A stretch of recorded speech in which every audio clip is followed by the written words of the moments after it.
kaka jo NTSA ang'o motimo ne obila machoko pesa kuom nyamburko ma ok onego bede ndara kacha. Penjo ne bende Zadok penjo nikech oyudo ni seche moko adiera king'iyo nyamburko to nyamburko no akiana wach ni ool koso ti kata king'iyo kako bedo ok owinjo kata ok oromo mar mondo mi ochope ndara to seche mane ndara kacha kango seromo gi obila mantiere ndara to seche moko dine 50 bob kendo ging'e diyo ok ibi neno kata ineno maka koro gari dhi mbele gi safar mare.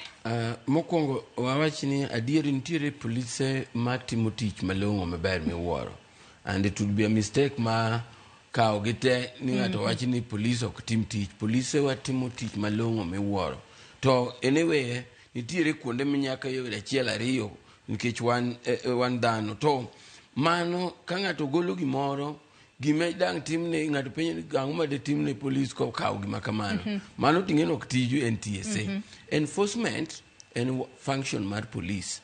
Enforcement mano momineno kwatiyo ga kanyakla mondo wa complement one another nikech wan wang'eyo tijwa en kaka mara en inspection of vehicles to ascertain roadworthiness. Aya tije NTSA in registration and licensing achiel kuom mamoko. Koro kwa dhi wang'ayo to wadhi kod police man gi enforcement, to NTSA biro confirm ni gari ni bende is it roadworthy, is it properly licensed. Koro watiyo kanyakla to kaka kuom ma jok magolo gik moko ng'ano winjoro penjo ni tang'o ma de tim jok magolo go machiwo go owinjore o stop wach chipo nikech onge ng'ama nyalo kawo ka ok omiye. So ng'ano no winjoro penje ni ang'o ma winjoro timne joma chiwo gi joma kepo. Koro gima duong' ni eyo machiek kanya wacho ni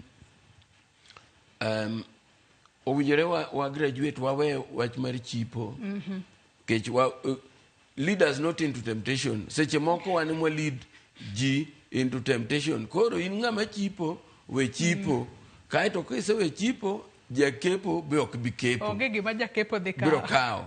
But though ng'ama nyalo kawo negi action mano to ok teach NTSA. In the National Police Service they have their structures to take action ni ng'ama oyudi ka timo engage in that corruption on such things. Yeah.